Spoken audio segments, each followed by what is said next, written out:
ومن قلب لا يخشع ومن نفس لا تسبع ومن دعاء لا يستجاب له ورضي بالله ربا وبالإسلام دينا وبمحمد النبي ورسوله ربي زدنا علما وارزقنا فهما آمين يا رب العالمين. Alhamdulillah, Allah karuniai harta termahal kepada kita semua di pagi ini. Dan harta termahal itu bukan berupa uang, bukan berupa jabatan atau apapun kedudukan dunia, tapi harta termahal yang Allah bagikan kepada kita di pagi ini adalah sehat. Satu saja gigi kita sakit, nggak bisa kita konsentrasi lama untuk mengaji. Lidah kita kebas, rasanya seperti tersiram air panas, sulit bagi kita untuk berkomunikasi. Lidah kita sariawan, sulit bagi kita untuk mengucap dengan artikulasi yang baik dan benar. Tapi pagi ini Allah karuniai pada kita lisan yang mudah bicara, mata yang masih bisa melihat dengan jelas, telinga yang masih mampu mendengar. Ini nikmat yang hebat dan mahal dari Allah Subhanahu wa taala. Makanya baginda Nabi selalu bersabda, makanya baginda Nabi pernah bersabda, dan ini selalu menjadi pengingat bagi kita semua. Sabda Nabi, ni'matani maghbunun fihima katsirun minan nas. Ada dua nikmat yang manusia sering sekali lalai atas dua nikmat tersebut. As-sihhatu wal faragh. Nikmat pertama yang paling dominan manusia melalaikannya adalah nikmat sehat. Wal faragh, yang kedua adalah nikmat sempat atau waktu luang. Banyak yang luang waktunya, lalu dengan waktu luangnya lalai. Padahal sabda Nabi tentang umur kita akan ditanya, an umrihi fima fa'al. Umurnya dihabiskan untuk apa? Au an umrihi fima afnah. Tentang umurnya itu dipakai buat apa? Umur kita akan ditanya, termasuk waktu demi waktu yang kita lalaikan begitu saja, itu pun juga kelak akan Allah tanya. Semoga Allah tetap izinkan kita punya iman yang istiqomah, hati yang bersih, sampai nanti kita wafat husnul khatimah. Salawat juga bertangkaikan salam teruntuk manusia paling mulia baginda Rasulullah Muhammad sallallahu alaihi wasallam. Allahumma shalli wa sallim wa barik alaihi. Selamat datang bagi yang baru bergabung. Insyaallah pagi ini kita akan bahas Ali Imran ayat 121. Karena kemarin 120 sudah dibahas. Kami ingat betul ayat 120 itu tentang 4S. Apa 4S? Senang melihat orang susah, susah kalau melihat orang senang. Masih ingat ya jemaah ayatnya ini? Ya tamsaskum hasanatun tasuhum wa ya tusibkum sayyi'atun yafrahu biha. Allah berfirman dalam ayat 120 Ali Imran, jika kamu mendapat kebaikan, mereka bersedih hati. Lah kalau kamu tertimpa musibah, mereka malah yafrahu biha, bergembira atas musibah yang menimpa kita. Ini disebut dengan istilah 4S. Susah melihat orang senang, senangnya melihat orang susah. Ayatnya di jemaah. Kalau kita dapat kenikmatan, mereka sedih. Tapi kalau kita tertimpa musibah, yafrahu biha, mereka bergembiranya luar biasa. Ini sudah dibahas kemarin. Sahabat yang baru bergabung nanti bisa dicek di channel YT. Di channel itu ada bahasan kurang lebih 1 jam tentang ayat tersebut. Lalu kita beranjak, kita tilawah Ali Imran ayat 121. A'udzu billahi minasy syaithanir rajim. 1, 2, 3.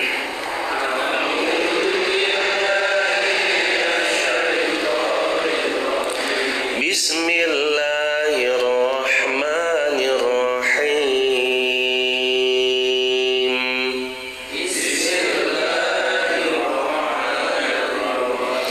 Wa idh ghadawta min ahlik tubawwi'ul mu'minin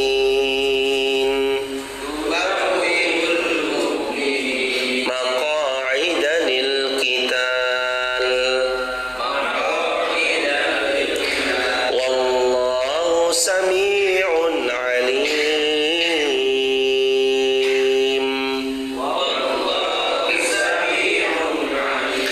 Idh hammat ta'ifatani minkum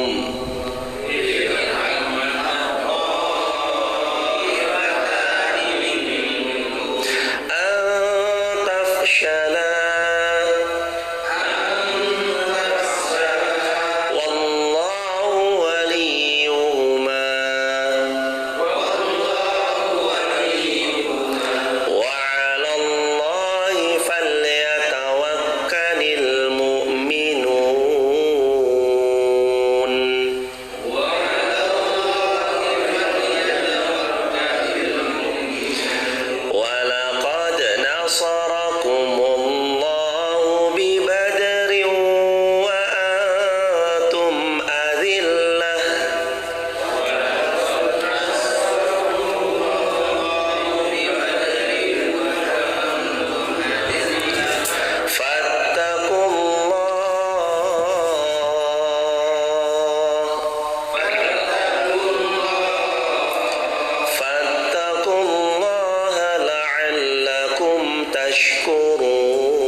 khamsati alafim minal malaikati musawwimin.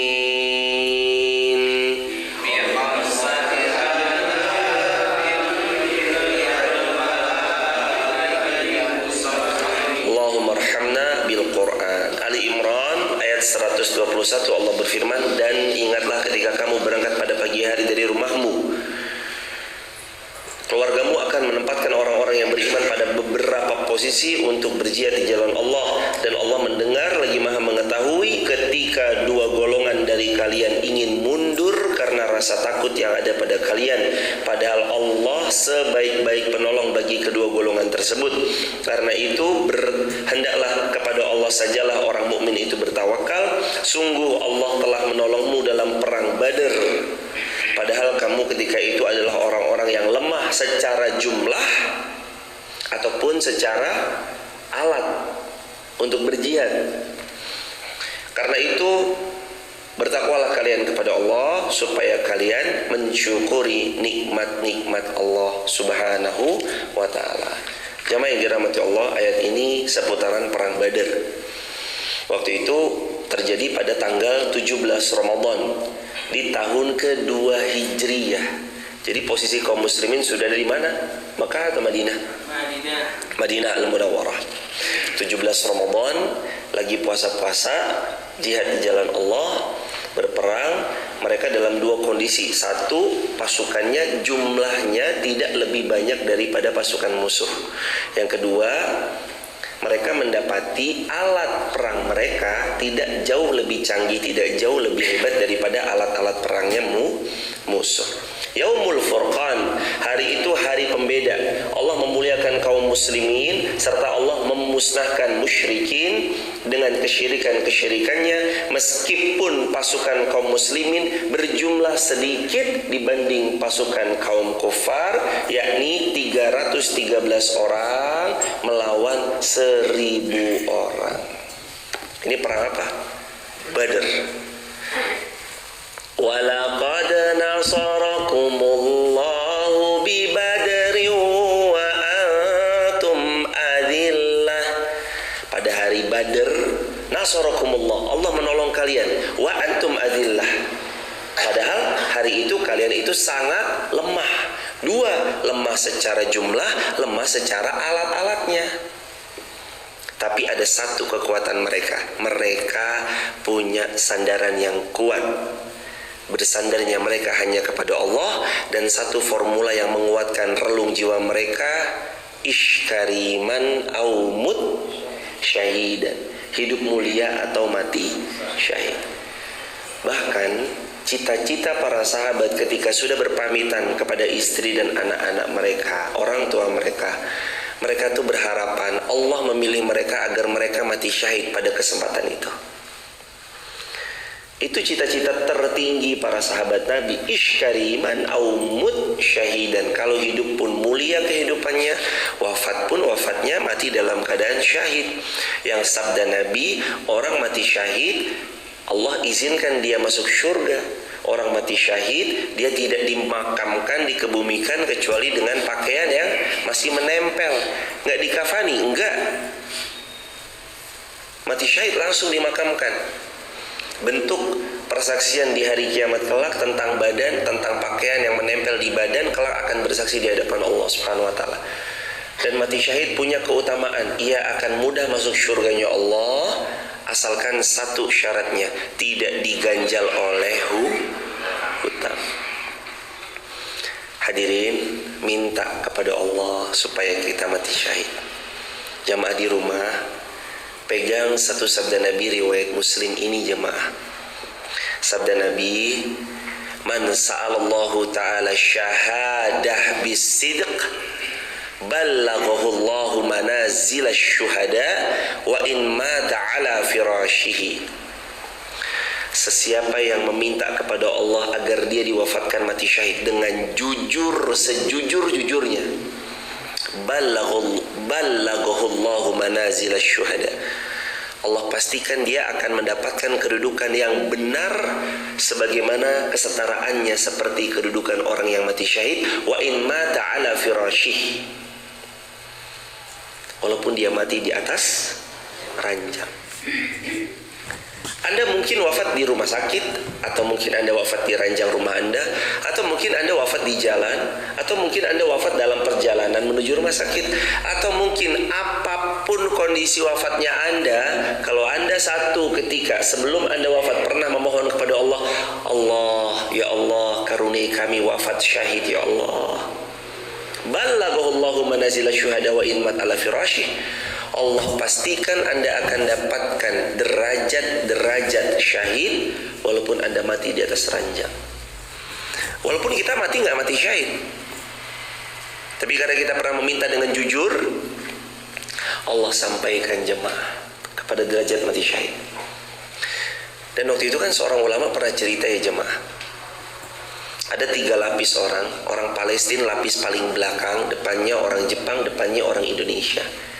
Ketika beliau mengadakan satu perjalanan ke sana untuk menolong saudara-saudara di Palestina, datang itu sniper melewati tepat di bawah ketiak orang Indonesia. Peluru itu tepat di desingan pelurunya sebelah kiri telinganya orang Jepang, lalu tepat mengenai jantungnya orang Palestina, seolah peluru itu tahu siapa yang paling layak untuk mati syahid. Allahu Akbar walillahil hamd. Ajalmu tahu di mana engkau berada.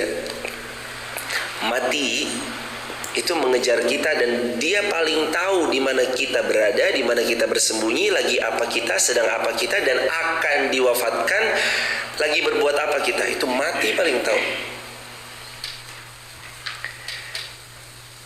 Kisah pemuda Palestina yang wafat tepat di jantungnya dari senapan yang dilayangkan ke dia, atau sniper yang dilayangkan ke dia, seolah peluru ini tahu siapa yang paling berhak mati syahid. Dan yakinkan jamaah, sekeras apapun banyak orang bersepakat untuk memadorotkan Anda, bahkan membuat tipu daya ingin membunuh Anda, kalau belum sampai waktu malaikat maut diperintahkan Allah mencabut nyawa Anda, tidak akan pernah Anda mati jamaah.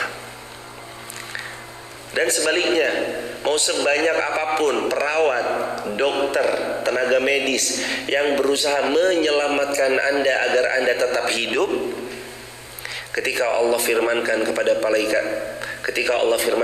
para malaikat maut agar malaikat maut menjemput nyawa Anda, maka 1000 dokter pun tidak akan pernah bisa menahannya.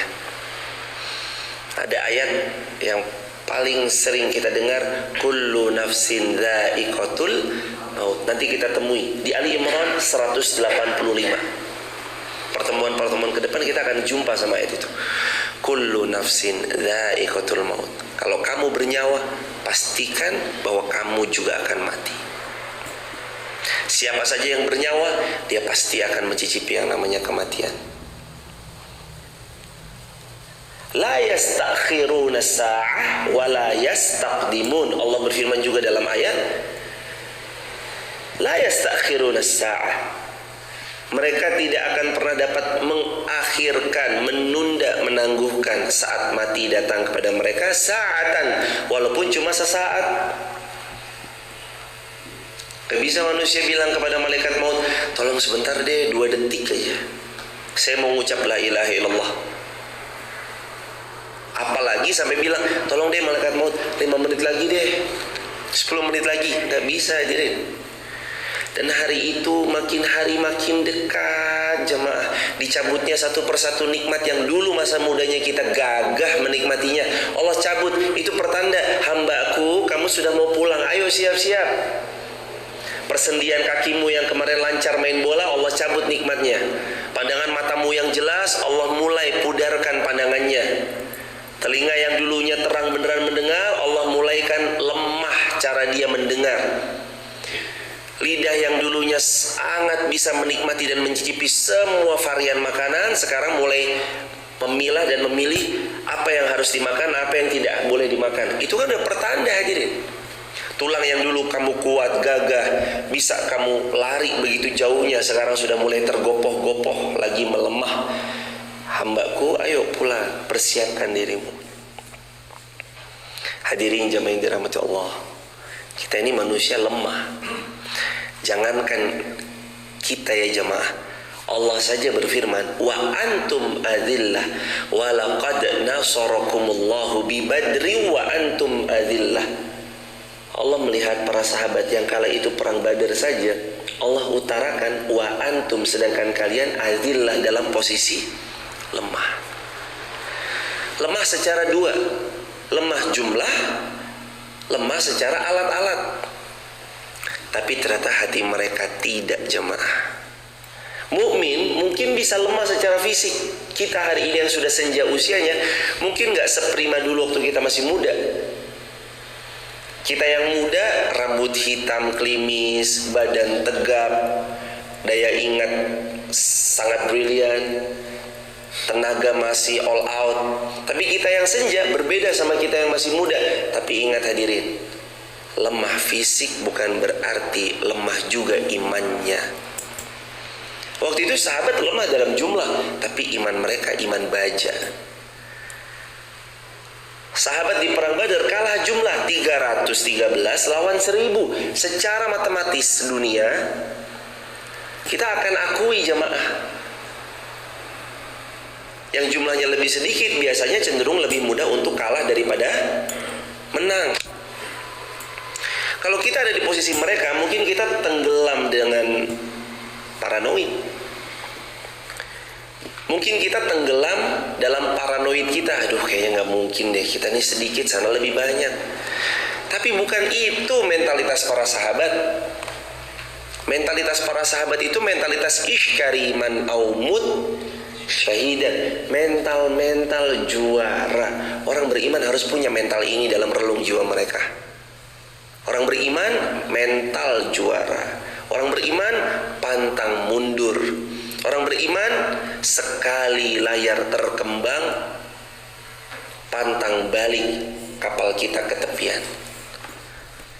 Orang beriman tuh hadirin. Bahkan ada seorang nama besar panglima perang, Tariq bin Ziyad.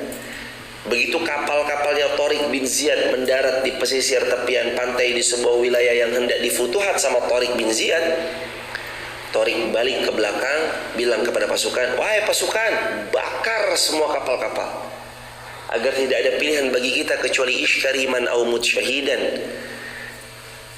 Dibakar kapalnya jemaah. Tujuannya satu, li'ilahi kalimatillah. Mentalitas orang beriman. Kalah jumlah, menang mental. Mungkin kalah dalam alat, tapi menang dalam keyakinannya kepada Allah. Bahkan ada istilah the power of kepepet. Itu adalah situasi dan kondisi di mana seseorang dalam keadaan kepepet, justru kreativitas itu akan muncul. Terbukti di perang Badar. Ketika kaum muslimin jumlahnya sedikit, terpepet, terhimpit dengan jumlah pasukan yang lebih besar, kreativitasnya muncul. Bagi kepada beberapa sayap.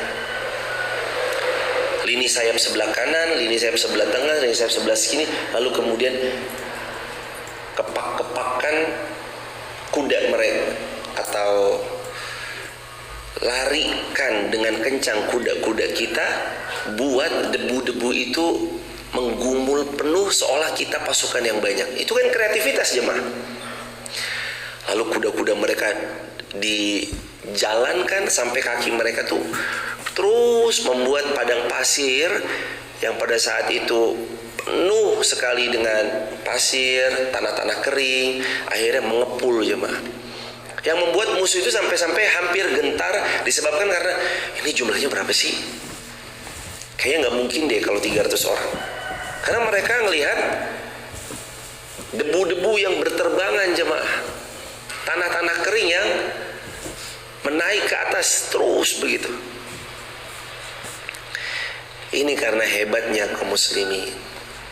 Jadi mereka nggak berpangku tangan, udahlah kita sedikit udah pasti kalah. Enggak, mereka justru malah di saat kepepet, di saat terhimpit, mereka yakin Allah sayahdin akan menolong mereka, Allah memberi petunjuk pada mereka, dan Allah subhanahu wa ta'ala benar menolong mereka. Walaqad nasarakumullahu bi badri wa antum adillah. Ketika perang Badar, nasarakumullah, Allah yang nolong kalian, wa antum adillah, padahal kalian lemah. Dan ini hebatnya para sahabat. Saat Allah tutup perang Badar dengan hasil kemenangan di tangan kaum muslimin, semuanya jemaah, semuanya sujud kepada Allah dengan penuh rasa syukur bahwa semua kemenangan ini asal muasalnya adalah hanya dari Allah. Itu bedanya. Mereka berstrategi, iya. Mereka mengadakan sunatullah, iya. Rasulullah SAW punya strategi. Nanti strateginya begini, iya. Tapi begitu menang, mereka sujud mengembalikan semuanya kepada Allah. Itu perbedaan signifikannya para sahabat Nabi ketika dapat kemenangan di genggaman. Kalau kita setelah perjuangan panjang, kayaknya kita harus tambahin ini deh, kayaknya kita harus adain ini deh, kayaknya kita harus iklan lebih banyak deh, kayaknya kita harus promosi lebih banyak deh, kayaknya kita harus main ke sosmed ini deh, kayaknya kita harus buka TikTok Shop deh, kayaknya kita harus begini. Ini strategi marketingnya harus begini. Akhirnya begitu dapat keberhasilan, kesuksesan, kita menganggap ini semua karena kerja keras kita. Padahal mentalitas para sahabat terekam dalam banyak riwayat, mentalitas mereka adalah kemenangan ini asalnya dari Allah. Maka seharusnya seperti itu yang kita install ke hati kita jamaah. Kalau nanti kita punya online shop, punya toko, punya kedai, Kalau nanti kita diberikan kekuasaan, Anda punya jabatan baik di DPR, DPD, kementerian sampai kepada orang nomor 1 kelak, Anda menjadi bupati, gubernur, atau apapun gelar jabatan tertinggi yang Anda duduki, ingat selalu tidaklah semua itu diberikan kecuali atas seizin Allah. Kemarin kita ketemu Ali Imran 26. Allah berfirman, yudhillu man yasha. Qulillahumma malikal mulki tu'til mulka man tasha wa tazi'ul mulka mimman tasha. Ketahuilah, tu'til mulka man tasha. Allah memberikan kekuasaan kepada siapa yang Allah kehendaki. Wa tu'izzu man tasha. Allah mencabut juga dari siapa yang Allah kehendaki. Kalau Allah mau beri, Allah beri. Allah mau cabut, Allah cabut. Segampang itu hadirin. Segampang itu loh jemaah. Kalau kita mau sadar, segampang itu. Itu uang yang ada di rekening kita hari ini, yang sekarang kita lihat nolnya cukup lumayan banyak. Kalau Allah mau berkehendak, lenyap nolnya, tersisa tinggal 0, bener-bener 0. It's easy. Sangat mudah bagi Allah. Sangat mudah bagi Allah jemaah kalau Allah mau hilangkan. Maka perang Badar mengajarkan kepada kita untuk punya keyakinan bahwa hanya dari Allah sajalah sumber kemenangan itu. Ayo kita luaskan, berarti hanya dari Allah sajalah kekuasaan itu. Hanya dari Allah sajalah datang sambutan manusia kepada apa yang Anda buat untuk mereka. Jamaah yang dirahmati Allah, setelah kita tahu rumus ini, bukan berarti kita nggak ikhtiarkan yang terbaik. Enggak, justru sahabat adalah orang yang mengikhtiarkan yang terbaik di perang Badar. Namun ketika Allah berikan mereka kemenangan, mereka tidak lupa kepada Allah bahwa strategi terbaik itu hadir karena pertolongan Allah. Malaikat turut serta membantu itu karena pertolongan Allah. Di perang Badar mereka jumlah sedikit, tapi mereka mengalahkan 1000 orang itu karena pertolongan Allah. Setelah sunatullah yang mereka jalankan. Jadi muslim itu syumuliyatul fahmu atau pemahaman terbaik mereka adalah saat mereka benar-benar mengikhtiarkan yang terbaik dari sunatullah yang mereka harus lakukan. Mereka promosi, silakan promosi dengan cara-cara terbaik. Mereka buka, silakan dengan strategi-strategi marketing terbaik. Mereka ingin ini dan itu, silakan melalui riset-riset terbaik. Silakan kerahkan tenaga terbaik. Tapi ketika Allah berikan keberhasilan, kemenangan, kesuksesan, kekuasaan, maka mereka adalah orang yang tidak lupa bahwa semua asalnya dari Allah. Walaqad nasarakumullahu bi Badriu wa antum adillah. Kita ini lemah jemaah. Allah yang nolong kita. Idh hammat ta'ifatani minkum an tafshala wallahu waliyuhuma. Allah tuh jadi wali kita hadirin. Saat pasukan itu merasa diri mereka banyak potensi kalahnya, wallahu waliyuhuma, Allah dengan tenang menenangkan mereka, aku walimu. Dan hadirin, kalau kita sudah bersama Allah, apa yang perlu dikhawatirkan jemaah? Allah ada, Mas? Allah tidak berjanji. Allah tidak berjanji kalau kamu sabar pasti kamu akan kelar urusan-urusannya. Atau Allah tidak berjanji kalau kamu sabar semua urusanmu pasti kelar. Belum sampai sana. Tapi Allah berjanji kalau kamu bersabar, kamu nurut, kamu menjalankan semua yang Allah telah perintahkan, maka Allah yang akan menjadi peneman dalam setiap episode perjalanan. Dan kalau hidup kita sudah ditemani Allah, hidup kita sudah dibersamai oleh Allah, Adakah peneman yang lebih baik daripada Allah saat Allah sudah temani hidup kita? Nggak ada. Sebaik-baik peneman itu hanya Allah, jemaah. Sebaik-baik peneman hanya Allah. Walaqad nasarakumullahu bi Badri wa antum adillah fattaqullaha la'allakum tashkurun. Maka bertakwa kalian kepada Allah agar kalian jadi hamba yang paling banyak syukurnya kepada Allah Subhanahu wa taala. Ini jamaah ketika perang Badar. Ketika perang Badar tahun 2 Hijriah. Ayat 124. Ingatlah ketika kamu mengatakan kepada orang mukmin, apakah tidak cukup bagimu Allah membantumu dengan 3.000 malaikat yang diturunkan dari langit? Bala in tasbiru wa tattaqu wa ya'tukum min fawrihim hadza yumdidkum rabbukum bi 5,000 minal malaikati musawwimin. Ya, cukup. Jika kamu bersabar dan bertakwa dan mereka datang menyerangmu seketika itu juga, Allah akan menolongmu lebih banyak dari 3.000 malaikat yang datang. Allah tambahkan menjadi 5.000 malaikat yang memakai tanda. Jadi pada perang Badar itu juga ada pertolongan malaikat kepada kaum muslimin. Dengan berapa malaikat? 3.000 sampai 5.000 malaikat musawwimin. Malaikat itu datang yang memakai tanda yang membuat kaum muslimin mendapatkan meraih kemenangan atas perang Badar mereka. Malaikat menolong. Dan Allah itu hadirin, kalau Allah sudah berkehendak akan sesuatu, mudah bagi Allah cukup mengatakan kun fayakun. Innama amruhu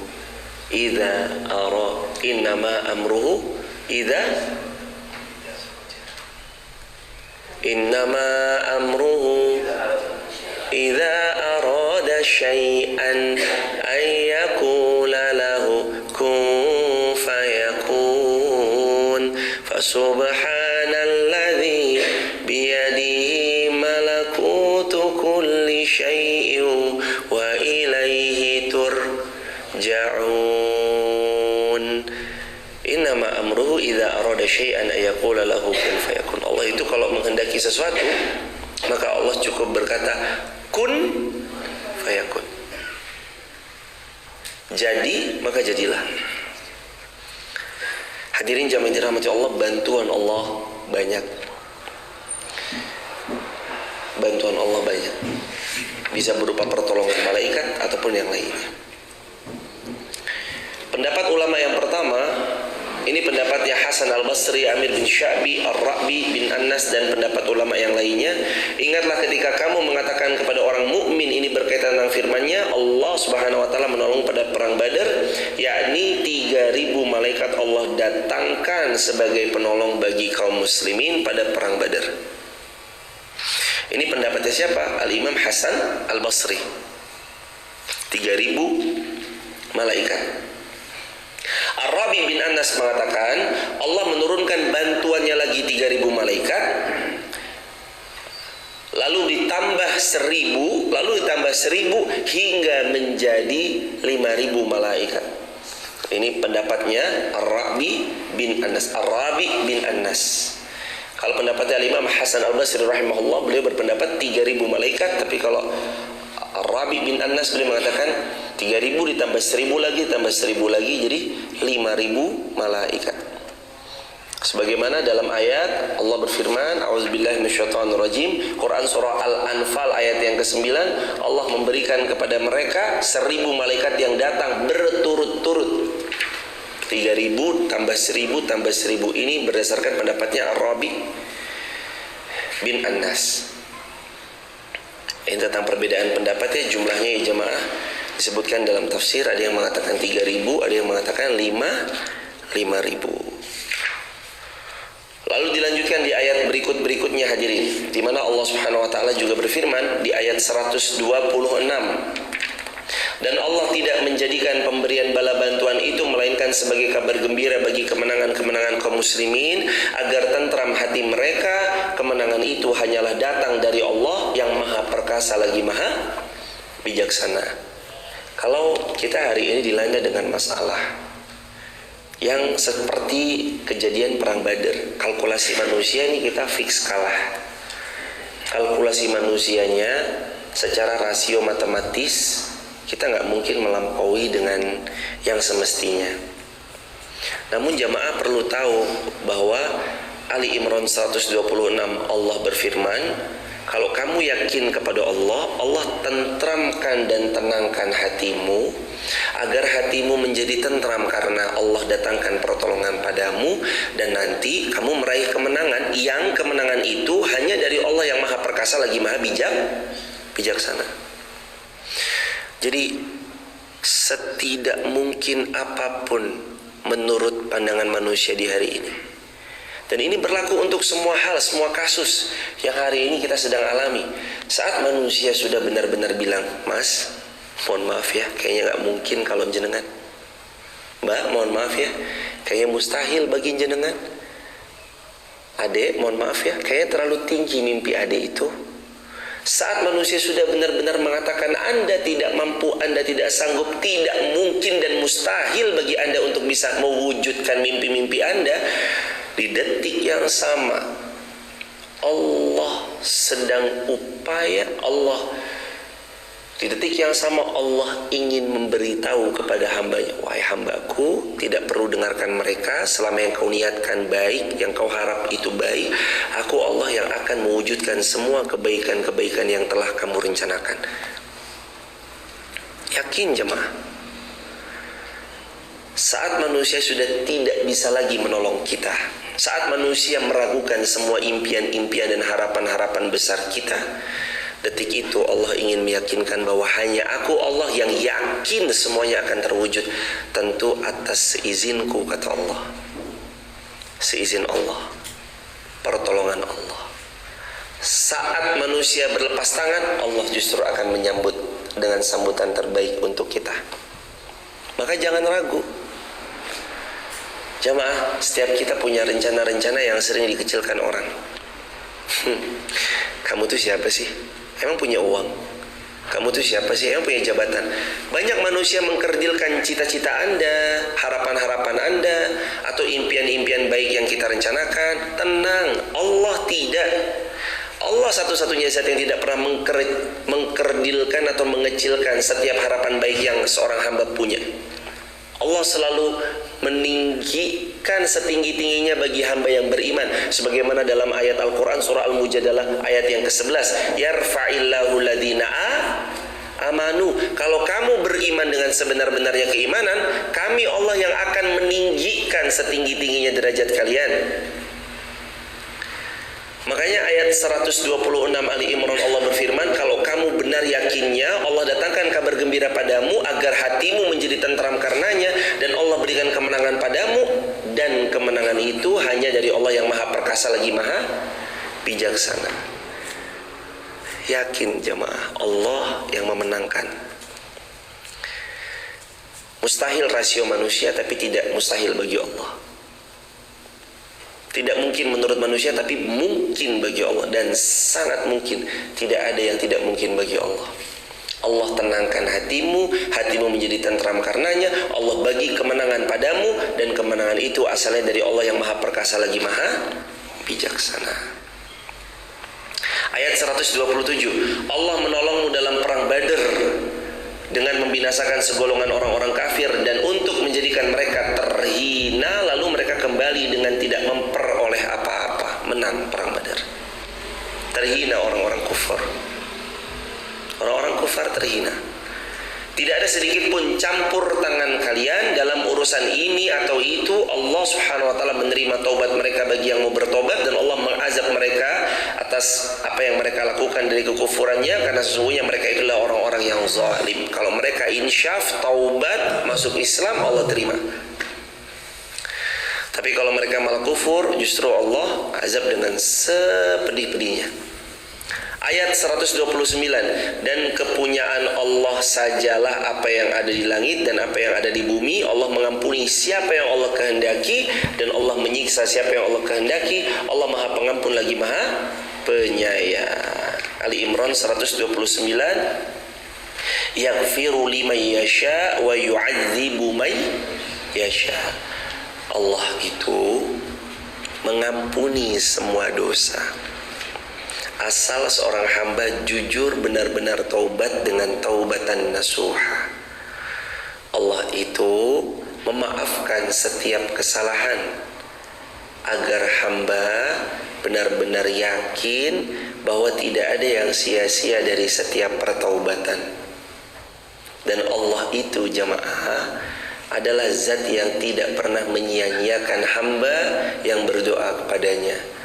Maka banyak-banyak meminta, memohon, berdoa, karena Allah sebaik-baik zat yang mengabulkan setiap pinta dan doa hamba-hambanya. Dan kalau hari ini kita merasa dosa terlampau banyak, ingat hadis Nabi, walau Allah melihat kita sebagai hamba yang banyak dosanya sepenuh langit dan bumi, Allah akan datangkan ampunan yang sepenuh langit dan bumi. Wala ubali, sabda Nabi. Dan aku tidak peduli walaupun dosanya sepenuh langit dan bumi. Kalaulah manusia datang membawa dosa yang lebih banyak daripada itu, Allah ampunannya lebih besar daripada itu semua. Dan Allah akan ampuni. Wala ubali, dan Allah tidak peduli. Allah tetap akan ampuni. Tapi yang harus jamaah perhatikan, ini ayat ini nih jamaah. Yaghfiru liman yasha wa yu'adzibu man yasha. Yaghfiru liman yasha. Allah mengampuni kepada siapa yang Allah kehendaki. Nah, pertanyaannya, siapa yang akan dikehendaki Allah mendapatkan ampunan Allah? Dan siapa juga yang Allah kehendaki azab atas mereka? Jawabannya ada di hadis Nabi, kullu ummati mu'afan illa mujahirun. Kalau kamu masih umatku, kamu dimaafkan sama Allah, asalkan syaratnya jangan berbangga sama dosa yang dikerjakan. Allah berkehendak mengampuni asalkan ada syaratnya. Kalian ini taubat dengan taubatan nasuha, kalian insyafi, kalian janji tidak ulangi, kalian menyesal dengan penyesalan yang teramat dalam. Sekarang isi hari-hari dengan amal salih. Tapi kalau kalian malah berbangga dengan dosa yang dilakukan, bahkan gak cukup dengan berbangga, kalian ngajak orang lain di luar sana untuk berbuat dosa yang sama. Setelah itu, Anda enggan bertaubat dengan taubat nasuha dan Anda wafat sedangkan Anda belum sempat taubat. Lantas gimana Allah tidak mengazab? Wa yu'adzibu man yasha. Allah azab juga kepada pihak yang Allah kehendaki. Jamaah yang dirahmati Allah, waktu itu kian dekat. Perjumpaan kita dengan Allah, nanti wafatnya kita dan kita ditanam sendirian dalam tanah yang gelap, ditimbun di dalam kubur yang amat dalamnya 2 meter. Kita hanya berbawa kain kafan bekal kita, gak ada kantong yang karena di sana gak ada bisa kita sisipkan apapun jua, dan tidak ada penolong sedikit pun kecuali amal soleh yang kita lakukan semasa hidup. Sebentar lagi itu akan datang. Entah hari ini kita wafat atau besok kita diwafatkan, tapi hari itu pasti datang. Nanti kita akan dengar inna lillahi wa inna ilaihi raji'un, telah meninggal dunia Irfan Rizky Nuryanto bin Yanto bin Ramin bin Sirim Abdullah, meninggalnya di tempat ini, meninggalnya jam segini, menit segini. Cepat atau lambat kita pasti dengar kata-kata itu terlontar di sebuah pengumuman. Kita akan dengarkan nama kita masing-masing nanti akan disebut di toa masjid, pengumuman wafatnya seorang hamba. Jemaah, kenapa gak siap-siap dari sekarang? Mau nunggu apa jemaah? Nunggu nanti kalau umur 60, nanti kalau umur 70. Sekarang ini loh jemaah. Kita dikubur sendirian, kita ditanyai malaikat raqib atid sendirian, mungkar nakir sendirian, kita akan melewati jembatan Syirat sendirian, kita nanti akan berhadapan di hadapan Allah dengan mizan yang timbangan amal baik dan amal buruk akan benar-benar ditimbang di sana sendirian, dan kita akan bertanggung jawab sendirian. Anda dipuji manusia, kalau Allah menghinakan, gak ada manfaatnya pujian manusia kan. Anda dihina-hina manusia, dicemooh, dibully habis-habisan, pun kalau Anda paling tahu bahwa Anda sudah menyesali perbuatan itu di masa lalu, lalu Anda taubat dengan taubat sebenar-benarnya kepada Allah, manusia tetap membuli, menghina. Kalau Allah sudah bilang, hambaku, aku ridho kepadamu, apa ada artinya hinaan mereka? Enggak ada. Justru kabar baiknya, orang yang memfitnah kita, menggibah kita, menghinakan kita, merobek nama kita, justru tanda baik. Secara kacamata dunia mereka mungkin mencelakakan dan merugikan kita, tapi tanda baiknya menurut kacamata akhirat, apa yang mereka lakukan itu menguntungkan kita di akhirat, karena pahala mereka akan ditransfer ke pundak kita. Kita yang tadinya pas-pasan, tiba-tiba, hambaku, kamu naik derajatnya, naik lagi derajatnya, naik lagi derajatnya. Kenapa ya Allah? Karena ada orang yang gibahin kamu, gosipin kamu, bicarain kamu di belakang, memfitnah kamu. Itu mereka sedang mentransfer pahala padamu. Sekarang kamu naik derajatnya, tempat yang sangat VIP. Allahu Akbar. Maka masuk surga lewat jalur digibahin sangat bisa. Ada potensi hebat. Itu dimiliki oleh teman-teman di sosial media yang sekarang sedang berkecimpung di sosial media. Karena sosial media itu rentan banget sama ketikan-ketikan yang tidak sopan, yang tidak Allah senangi. Saat di sosial media Anda terus kemudian posting, lah kok datang cercaan, hinaan, bersabar tentu saja. Lalu baik sangka kepada Allah bahwa mereka sedang dengan leluasanya transfer pahala mereka kepada kita. Dan hadirin jamaah yang dirahmati Allah, ada satu hal lagi yang harus kita sama-sama seriusi dan kita sikapi dengan bijak saat kita bersosial media. Jamaah, berulang kali memang kami ceritakan punyai mental kuda. Dipecut, sakit sebentar, tapi dia lari lebih kencang dari sebelumnya. Tapi jamaah harus tahu, tidak semua orang sanggup mempunyai mental seperti itu. Ada yang mentalnya dibully sedikit, pikirannya langsung bunuh diri jemaah. Aduh aku dibully, aduh aibku tersebar, gimana ya, udahlah bunuh diri aja. Penyakitnya disebut dengan mental illness. Penyakit serius zaman sekarang nih jemaah. Karena bulian orang bisa bunuh diri. Karena di sosmed dia dikomentari dengan yang gak baik, dia bisa berefek pada bunuh diri. Ingat wahai orang-orang beriman, latih mental kita. Latih mental kita untuk menjadi mentalitas para sahabat, mentalitas orang beriman. Karena gennya orang beriman kemarin sudah kita pelajari bersama, Ali Imran 110, kuntum khaira ummah. Wahai orang beriman, kalau kamu benar beriman, genetika kamu itu adalah genetika umat terbaik. Umat terbaik kenapa ngelokro? Anda beriman, Anda umat terbaik, kenapa Anda merasa rendahan? Kenapa dibully Anda merasa pengen mengakhiri hidup ini? Hidup gak segampang itu, Ferguson. Hidup ini butuh memang dengan perjuangan. Sesekali coba buka Ali Imran 110. Nanti buka lagi jemaah, kita ketemu Ali Imran 139. Ini ayat sangat-sangat favorit banget.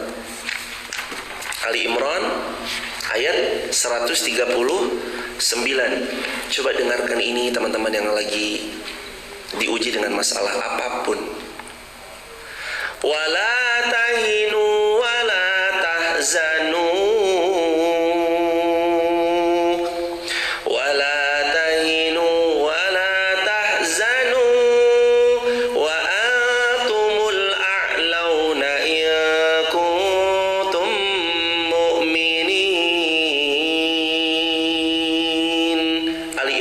139 Allah berfirman, wala tahinu, jangan kamu bersikap lemah. Ayo jangan lemah. Putus cinta, bunuh diri aja deh. Aduh. Jangan lemah jemaah. Kuat, bismillah, kuat. Ayo jemaah. Wala tahinu, jangan lemah. Allah yang ngasih tahu sama kita, hambaku, kamu jangan lemah ya. Wala tahzanu, hambaku, kamu jangan bersedih hati ya. Mungkin ada saja ucapan-ucapan manusia yang merobek-robek hatimu dan melukai relung jiwamu, tapi kamu jangan pernah merasa rendah. Kenapa ya Allah saya nggak boleh merasa rendah? Baca ayat ini. Wa antumul a'launa in kuntum mu'minin. Karena kalau kamu adalah orang yang beriman, kamu tuh bukan rendah, tapi kamu justru orang yang paling tinggi kedudukannya di sisi Allah. Maka jangan lemah ya, jangan sedih. Jangan merasa diri kita ini rendah, tapi justru kita ini mulia di mata Allah Subhanahu wa ta'ala. Sudah mas? Jam berapa? Jam 5 lebih berapa? 5:55. Sahabat, hidup kita tidak selalu enak untuk dijalani, tapi hidup ini akan selalu nikmat jika disyukuri. Tulis di kolom komentar. Hidup kita memang tidak akan selalu enak untuk dijalani, tapi hidup kita akan selalu nikmat jika kita syukuri. Jangan lemah, jangan bersedih hati, jangan merasa rendah diri.